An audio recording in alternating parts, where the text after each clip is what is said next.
kids, my name's Eric Reist, and I'm going to be your host for Come Fly With Me. Have you ever wanted to find out how airplanes fly, or wanted to learn how to fly an airplane? Well, just maybe I'll take you up for a ride and show you how it's done. So come fly with me in this pit special, and we're going to have a great time. See you in the skies. Come fly with me, let's take off.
Hi kids, we're at the Hal Chestnut Memorial Model Airport in Livermore, California. It's home of the Livermore Flying Electrons, which is a model airplane club. And that's what we do here. We're a bunch of big kids and little kids who get to fly our toys. My friend Steve Calderon is going to talk about his Holy Smoke here, and then we're going to go out and fly it, see what that's all about. Go ahead, Steve. This is a 36-inch wingspan Delta wing. It has this radio control unit that controls the throttle for speed, the elevator for up and down control, and ailerons for roll control. The nose wheel also steers with it. It'll fly about 15 minutes on a tank of fuel. It does about 80 miles an hour. 80 miles an hour, that's pretty fast. It's not fast enough. Boy, if you went that fast in a car, you'd get a speeding ticket. This isn't a car. Oh well, okay. There's no speed limit here. That's good. Steve, how does it fly?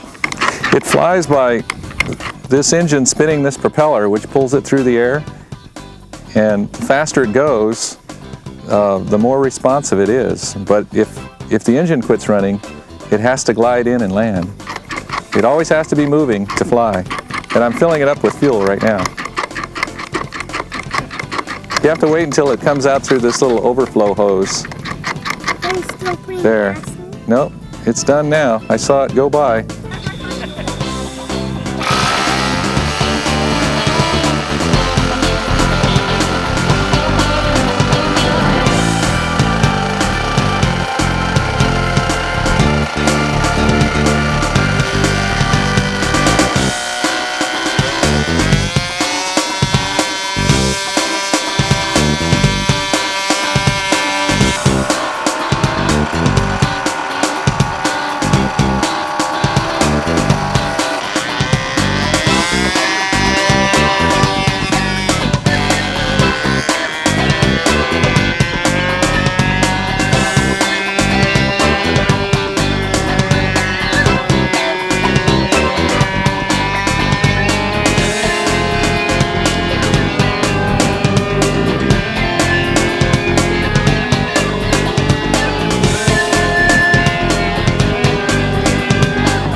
Steve, that was a fantastic flight. Thank you. You're welcome. Let's go back to your shop and we'll see how we make these things. Okay. Well, Steve, we survived the ride home from the airport. Without even crashing. That's right. Did you know that the most dangerous part of flying is driving to and from the airport? At 80 miles an hour? Yeah, especially at 80 miles an hour. Just like my airplane. Well, what do we got here? And how do you get started building an airplane like this? Well, actually, I'm building a small streamer combat airplane. This is the fuselage for it. It's got the engine on the front. I built the wing here, and it's going to go on it like this. Where's the back wings? The back wing, I don't have it on here yet, but it's just a little tail that sits on top here. Right? Because like. And then it has two fins. There's one on either side of the fin. Are you trying to break those two things off? No, actually, this thing tows a 30-foot streamer behind it, and the object is for another airplane to cut the streamer off, and while you're trying to cut his streamer off. Steve, what's this airplane made out of? This airplane is made out of balsa wood, and it has a few pieces of hardwood in there, a few pieces of plywood, but for the most part, it's a very light construction. Very easy to sand, very easy to work. Well, Steve, where would you buy one of these airplanes? Well, you just go down to a hobby shop that sells remote control model kits. Just pick one out that you like the looks of and take it home and build it.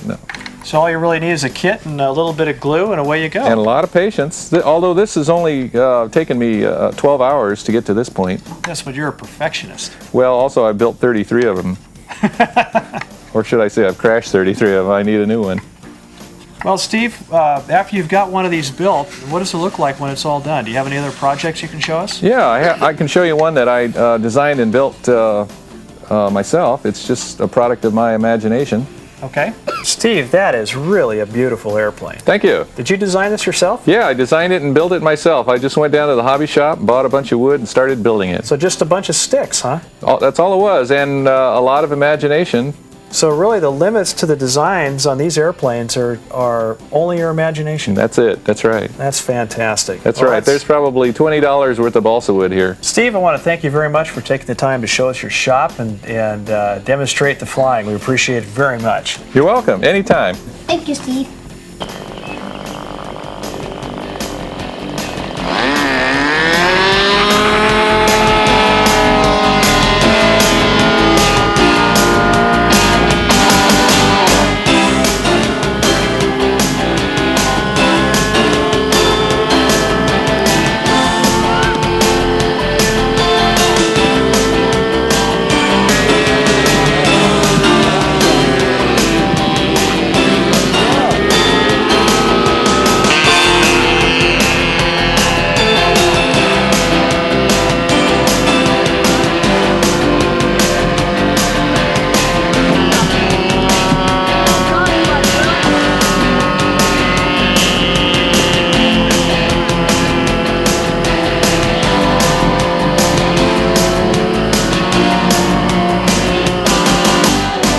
We saw how model airplanes were designed and built by Steve Calderon. Today we're going to see how a full-size aircraft is built by Bill and John Copeland, and this airplane is called an Express. Bill, how long have you been working on this airplane? Well, it probably doesn't look like it at this point, but John and I have been working on this airplane for 5 years. 5 years, that's a long time. Seems like it. We've been doing it mostly part-time. A lot more than 12 hours that Steve spent on his model airplane. Indeed. The book will tell you that it takes about 2,000 hours, but we think it's actually more than that. This airplane is designed for 4 people, 4 passengers, and the seats in the back are reversible.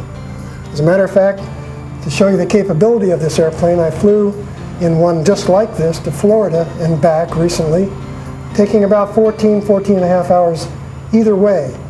So as you can see, it's a cross-country airplane. How fast would that be? It'll average about 215 miles an hour. That's fast. That's fast. How long do you think it'll take you to finish this now? John and I are planning to fly this airplane to Oshkosh next August. Oshkosh, where's that? That's in Wisconsin. Now, what is that? That's the biggest home-built airplane show in the world that happens once a year at Oshkosh, Wisconsin. Well, that's fantastic. That sounds like it'd be a lot of fun. We're looking forward. Well, Bill, thanks very much for taking the time to show us your airplane. You're welcome. And hopefully we'll get a chance to see it fly here soon. Might even give you a ride. Well, I'd like that. Thank you. Well, we've seen how a full-size aircraft is constructed by Bill and John Copeland. And now what you're looking at is a completed Lancer 320 by John Poco. And as you can see, this is a very, very pretty airplane.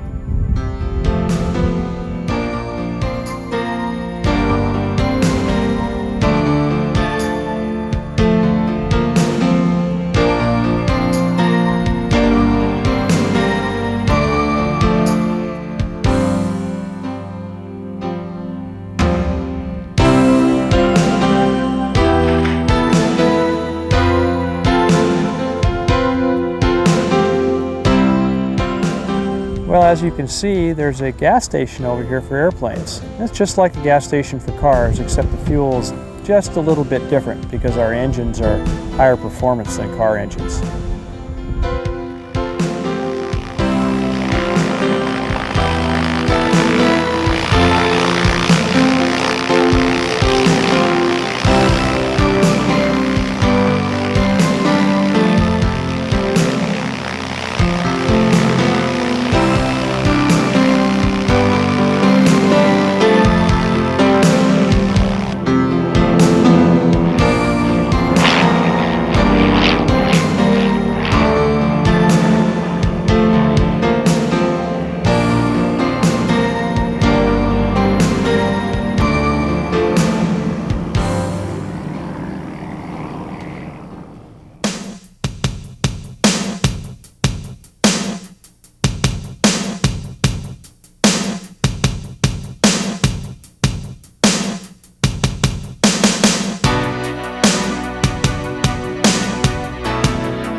These airplanes behind me are Pitts S-2B aerobatic biplanes. Their primary purpose in life is just to have fun. They're stunt aircraft, and Adam and Paul behind me getting ready to fly are going to show us what they can do. But before we go, they've got to get the airplanes ready and put their parachutes on so if anything happens, they can get out safely.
Nice job, Paul. That was really great. You guys have fun? That's a workout. I haven't had a workout like that in a while. How about you, Shar? Yeah.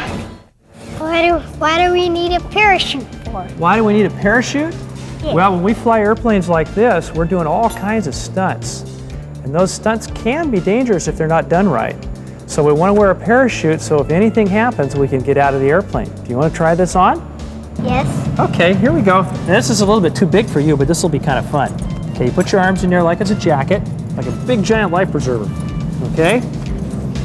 And then what happens is that these straps, they come around your legs. And then they hook on here like this. And then this one comes around over here like that and hooks up there. Then there's one that hooks across like that, and you're all hooked up.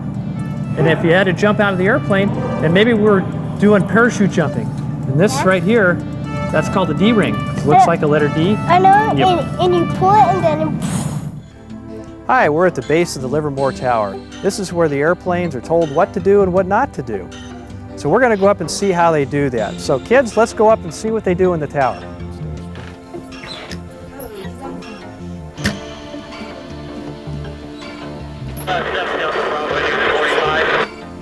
Sturman 7 Delta Bravo. Not in sight, number 2 fall Piper Cherokee, half-mile final. Well, we finally made it up that long flight of stairs to the Livermore Air Traffic Control Tower. We're up here in what we call the cab with Ruth Markey. And Ruth is an air route traffic control specialist, and she's going to tell us a little bit about what we do up here in the tower. Hi. Glad you made it up the stairs. We try not to go up and down them too many times ourselves. A lot of stairs. We like an elevator. But we're here at the tower, and our job is kind of neat. It's if you've ever seen a traffic cop out on the street telling all the cars and everything where to go, that's kind of what we do. Only we talk to the airplanes in the sky and on the ground and tell them where to go and try and keep them apart from each other so that they stay safe, so everybody has their turn. how do you talk to the airplanes? Well, we talk to them on the radio, and it works kind of like a walkie-talkie. What happens is, you see this right here? This is how I hear and how I talk to the airplanes. This is my little speaker. It goes right into my ear so I can hear everything everybody says. And this is my microphone. And I talk right into this. It goes on my ear. And this is how I talk to them. I push the button and I can talk, or I let it up and I can listen to them. Only one person can talk at a time though, so it's either them or me. Terry 1, full stop, terminate. December 2801, roger. Turn right the next intersection, you go into the south hangars. Cherokee 55 X-ray, squawk 1200. Left crosswind departure approved. What do these guns do? Well, that's my light gun. This is what I use to talk to an aircraft if he loses his radio. And if you look down here, if you look on Ryan's shirt, you can see a little light.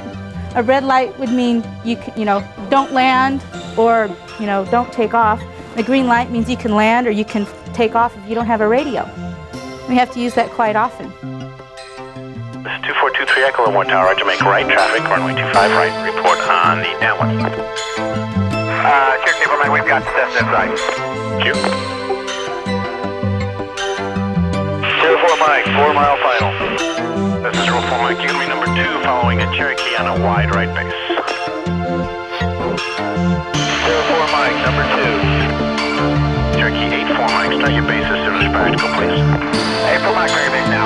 Thank you.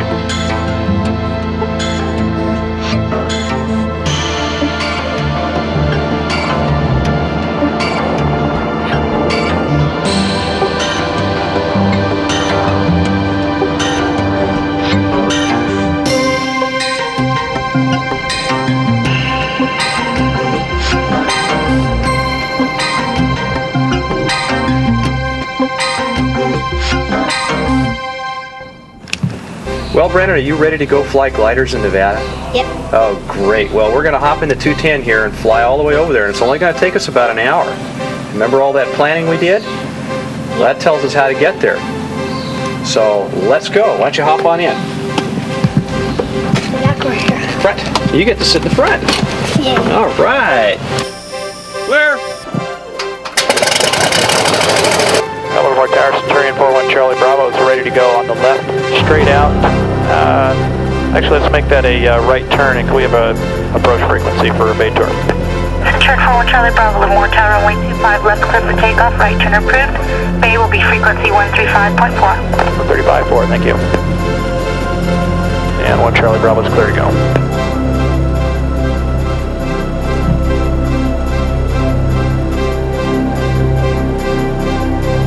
Okay, all clear that way.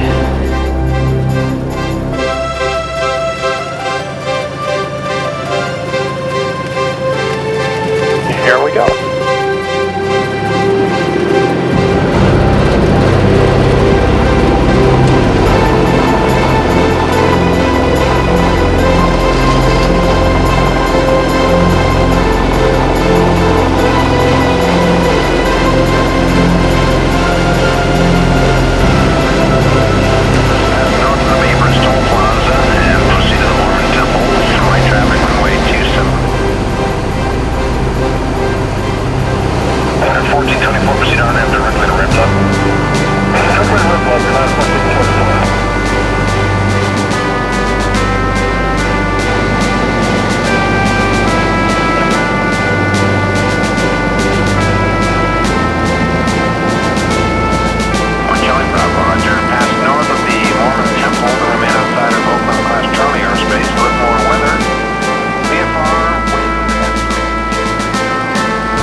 And what we have here is a page from the Pilot's Guide to Southwestern United States.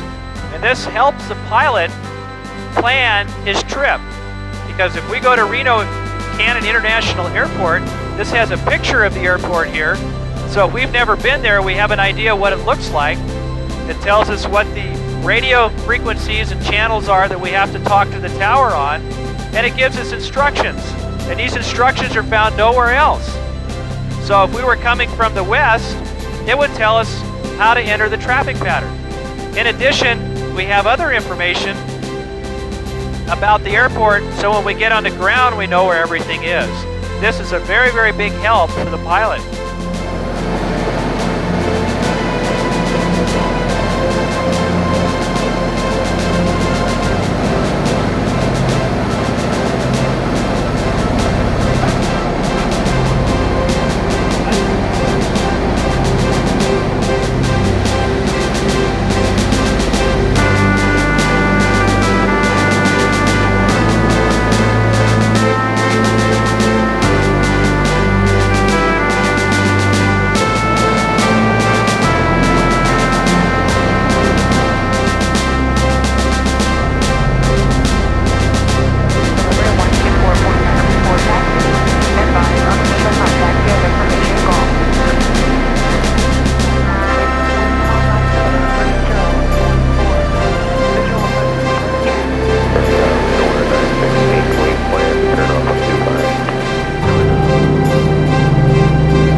Well, Brandon, we've arrived at Air Sailing, Nevada. What'd you think of that flight?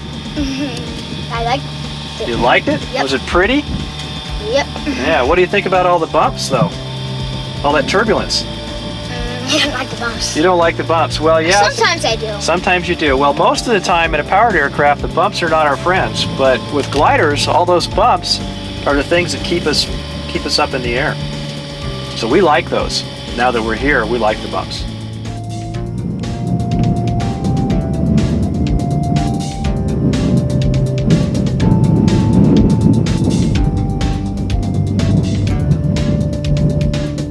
Well, did you enjoy your flight in the 210 out to Air Sailing, Nevada?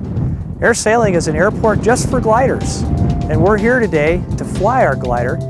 But since you know that a glider doesn't have a motor, we have to get it up in the air somehow. And that's what this airplane behind me is for. It's a tow plane, and we're going to hook it up, and it'll tow us up into the sky so we can fly our airplane. And Bob Dwyer is our tow pilot for the day, and he's going to tell us a little bit about how we get the glider up in the air.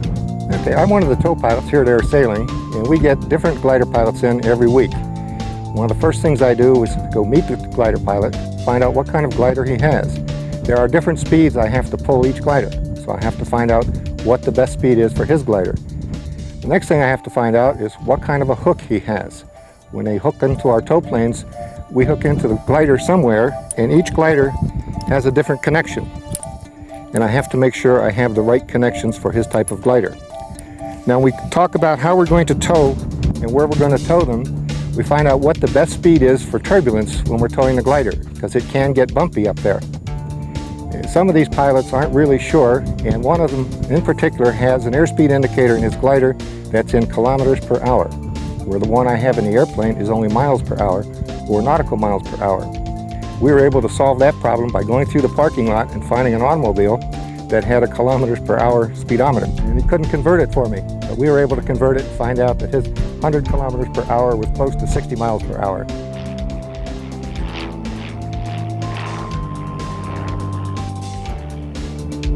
Now, the one thing that these glider pilots really expect from the tow pilot is to know where the best lift is, the best soaring conditions, and they don't give me any slack on that.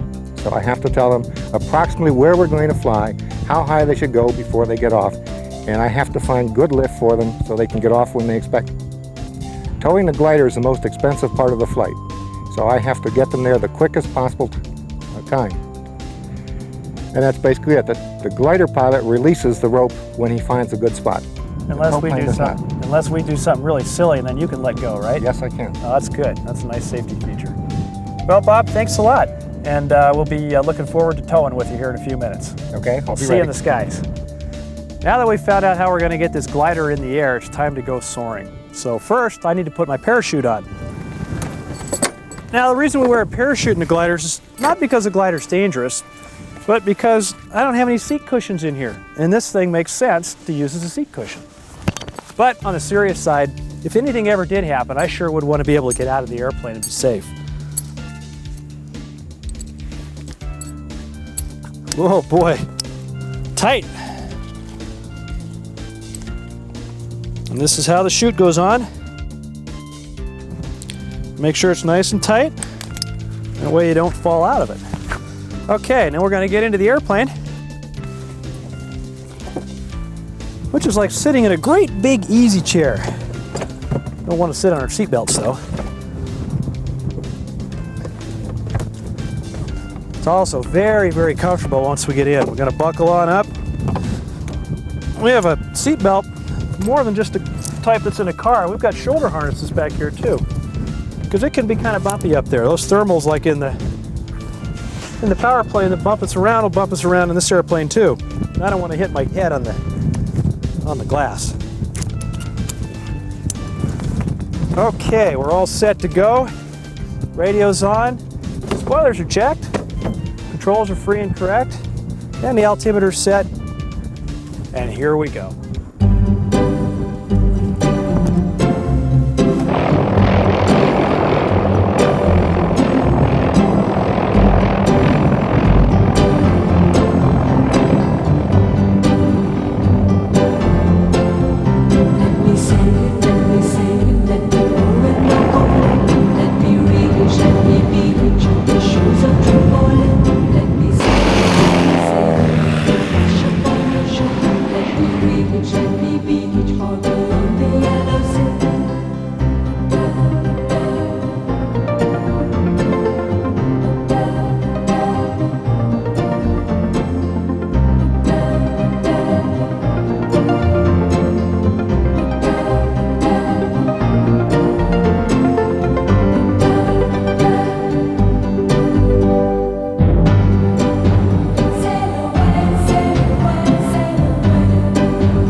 Well, kids, I cheated gravity again, flying around without a motor. Boy, I love it when that happens.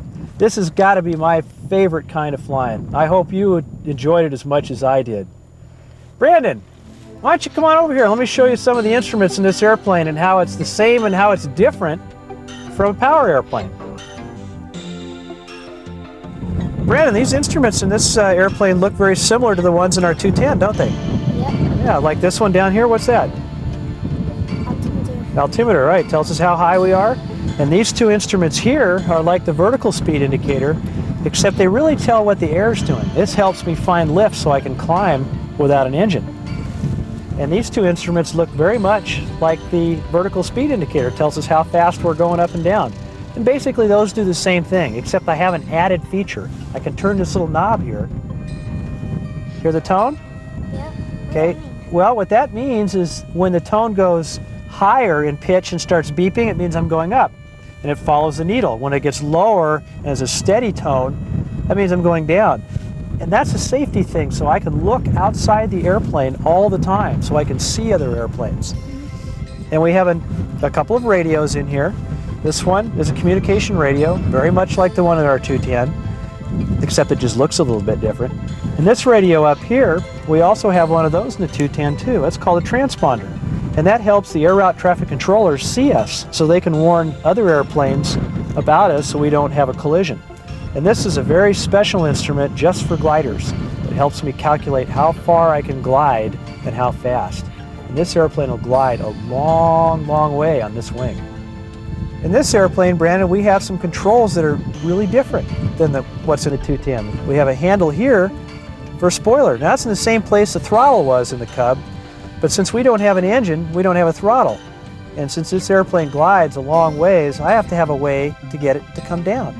Now in a power plane, all I have to do is pull the power off and it'll come down. But this airplane, I can pull this back and look out on the wing.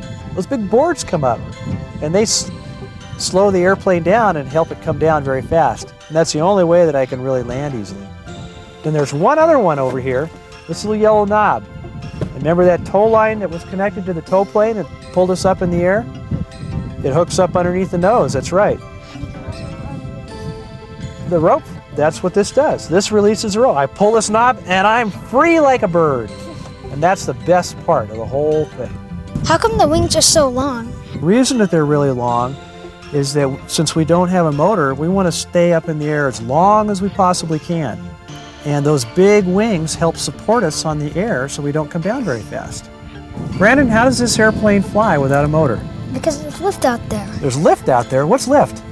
It's heat rising up from the ground and pushing the airplane up. Pushing the airplane up, that's right. That's exactly right. And with these long, skinny wings, all that air that's moving up is moving up faster than this airplane is gliding down, so we get to climb. And we can stay up all day like that and travel great distances in a glider.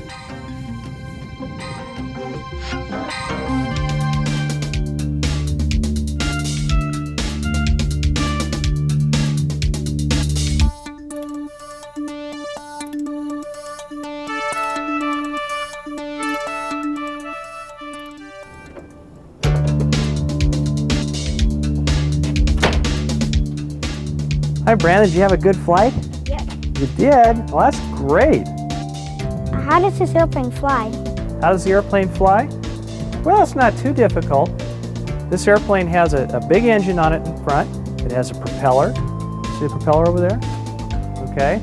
And what happens, the engine turns propeller and it produces thrust. And that pulls the airplane along in the air. Now, a car could run with a propeller, but it wouldn't fly. So we have a wing that helps us fly. And that wing has a special shape. See how the wing has a curve on the top and how it's flat on the bottom? What's happening is that the air is going over the top faster than it is over the bottom, and that creates a low pressure on top, and that is called lift. And that's how the wing flies. Well, kids, are you excited now after seeing all that flying and really want to learn how to fly? Well, I'll tell you what. Here at Reese Aviation, we teach people how to fly in a couple of different kinds of airplanes. This is a Cessna 152 trainer, and over here behind me is a Piper Cub. Now, if your grandfather flies, he probably learned how to fly in an airplane just like that. Or if you're a young guy like me, you'd probably learn how to fly in a Cessna 152 like this one. Basically, these two airplanes fly the same. They both have wings, tails, and a rudder. How do you control an airplane in the air? Well, this airplane has 3 control surfaces, just like any airplane, whether it's this Cub or a 747. If we want to turn to the right, we push the stick to the right. That pushes that wing down, and we turn. If we want to turn to the left, we push the stick over to the other side, and we roll left and turn left. If we want to go up, we pull the elevator back, and the nose goes up. If we want to go down, we push forward, and the nose goes down. And the rudder is for wagging, but really it just helps us turn too. Are you ready to see what it's like to fly an airplane? Yeah! All right, well, hop in.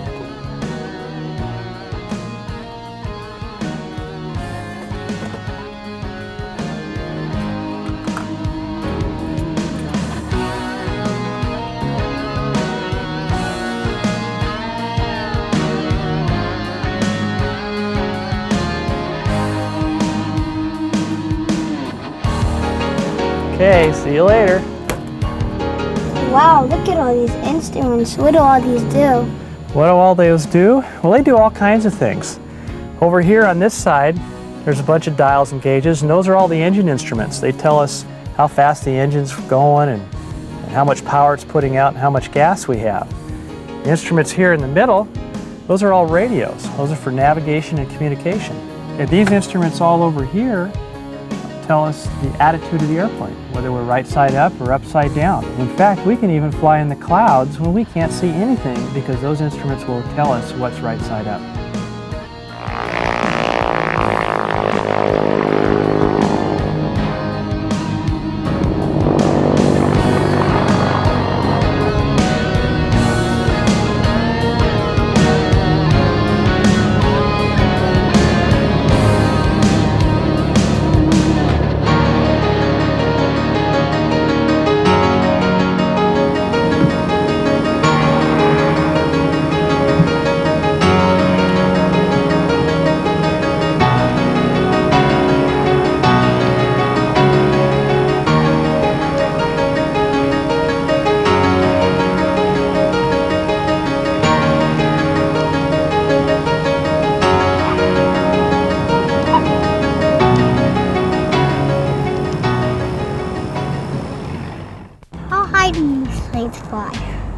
Well, they all fly different altitudes. That jet over there will fly as high as 40 or 50,000 feet. That's a long ways up there. And the little propeller planes, we usually fly those at 6,000 or 12,000 feet. How fast do these planes fly? Well, they fly all kinds of different speeds. Some of them are really fast, like that jet over there, that red and blue one. That's a MiG-15. That's an old Russian fighter, and that flies very close to the speed of sound. Uh-huh, and that's about 750 miles an hour.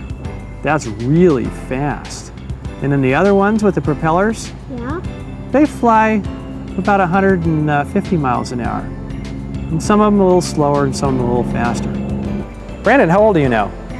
9. 9? Well, did you know in 5 more years, at 14, you can get a student pilot's license for a glider? No. Yes, you can. And at 16, you can get a student pilot's license for a powered aircraft. Now, in order to get a license, you have to be 17 for power and 16 for a glider.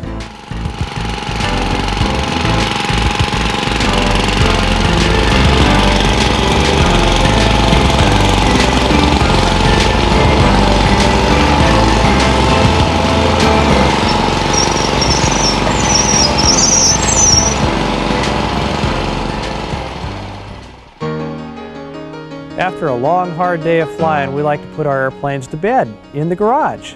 Except we don't call a garage for airplanes. It's called a hangar.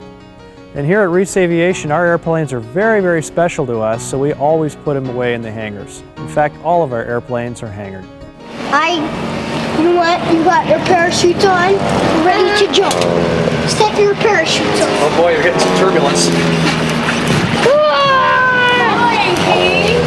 Steady it out. I gotta stop! I'm steadying it out, return! Whoa! You guys want to make some paper airplanes? Yeah. Good. Well, I'm going to show you how to do it. We're going to start with a piece of copier paper or a piece of notebook paper, something of that weight. Not construction paper like this. It looks really pretty. Doesn't make a good paper airplane because it's too heavy. We'll start off by folding it in half, lengthwise, making a nice tight crease right down the middle. We open it back up again. You can see the crease in the middle now. Then we take and fold the corners to make a point, just like this. Fold this edge right along the crease you made in the middle. We do it again on this side, making it nice and even. So now we have the first point, and we fold it again, same way, right along the center line, with the crease that you made at the first fold. Do it again, on the other side, taking care to keep things nice and even. Would start to look like a space shuttle. Fold it in half, smooth it all down again. And we're going to make the body by just making a fold like this. And this fold, as you can see here, is just like this fold. Turn it over, fold it again. Put some little winglets on it, helps it fly straight, just like this. And we'll bend the elevator tabs up. Just take and bend the paper up like that. That'll help it fly better and fly it away. I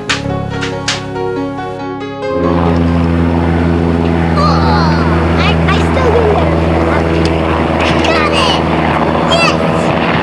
Yes! Well, kids, I've had a fantastic time showing you all about these airplanes and what flying's all about. So until next time, fly safe and have fun. And that's exactly what I'm going to do right now.